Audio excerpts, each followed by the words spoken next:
Not long ago, an emergency happened in one of the private houses near Washington, and the building burned down completely, leaving behind only fragments and the smell of burning that spread for kilometers. Everything happened so quickly that the fire brigade that arrived could only put out the burning wooden fence on which the flame had spread. For several days, authorities were trying to find out the cause of the fire, and after that an official statement was made that the house burned down as a result of careless handling of the gas stove. Among the hard-to-see remnants, a notebook in a thick leather cover was found. Surprisingly, the fire did not touch the single paper. The contents of the notebook was strictly classified, but after a couple of days, one of the little-known news sites published the contents of this notebook. The one who posted the entry introduced himself as one of the members of the fire brigade, but did not give his name. After hanging for only a few hours, the entry was deleted, and after some time, the person stopped working. And in the deleted text of this story, but I luckily found this story.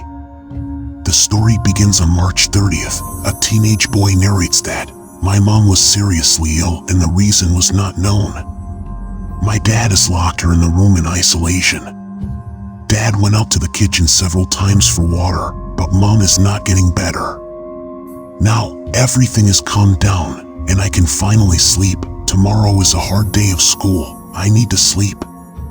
On March 31st, today, the doctor came for a long time and he was in my mother's room, and then he loudly talked with Dad about something.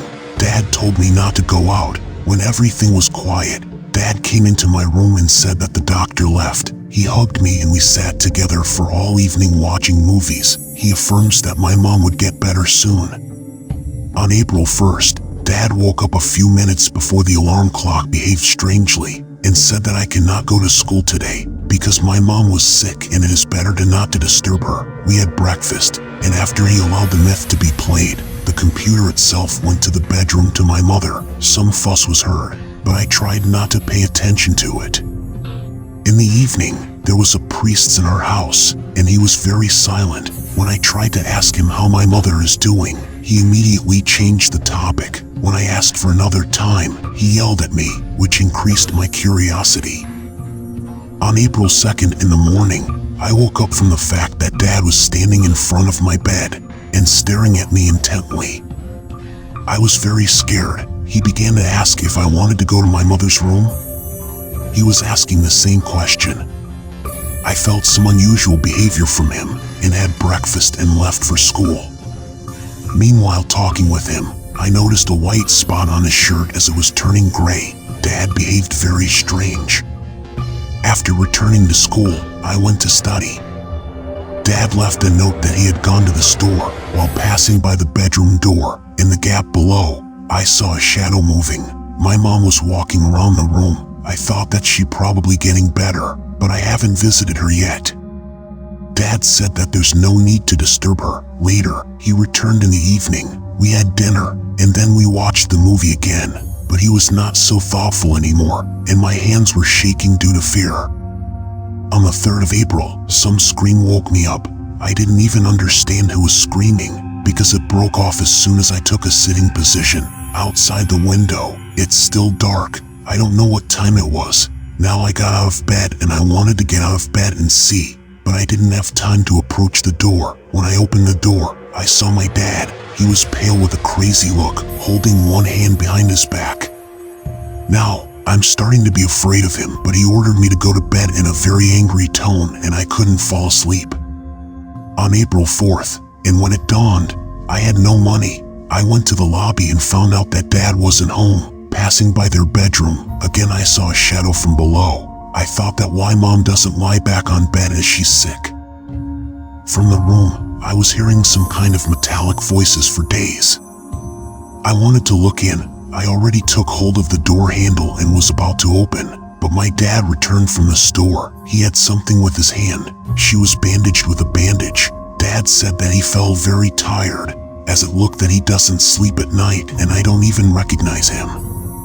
We had breakfast and I went to school. After coming home, I saw Dad bringing something into the house, something wrapped in a black bag. When he saw me, he hurried inside the house. It smells strange, smelled like rotten meat. My dad was wandering around the house and whispered something under his breath. He doesn't react to me at all. When I broke a glass, he just walked by as if we were crazy.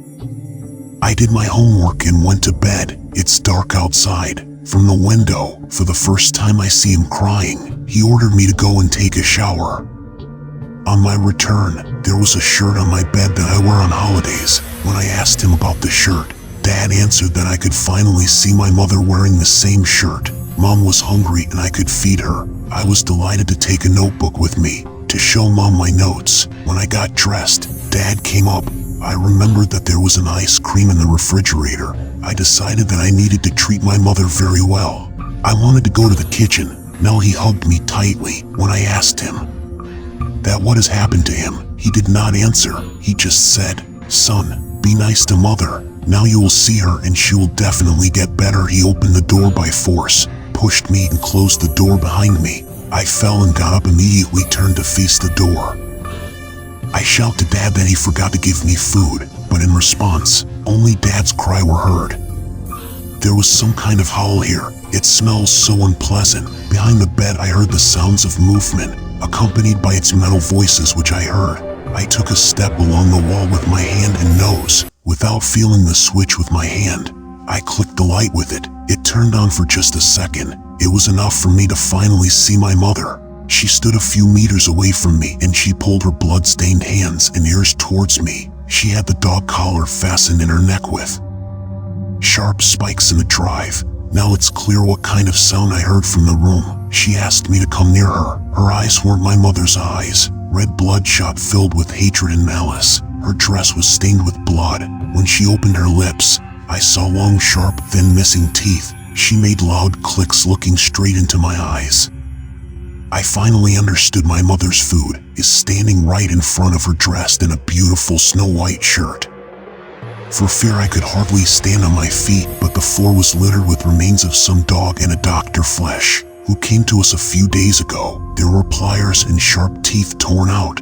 I think Father used to battle with her in order to treat my mother, but apparently he didn't succeed.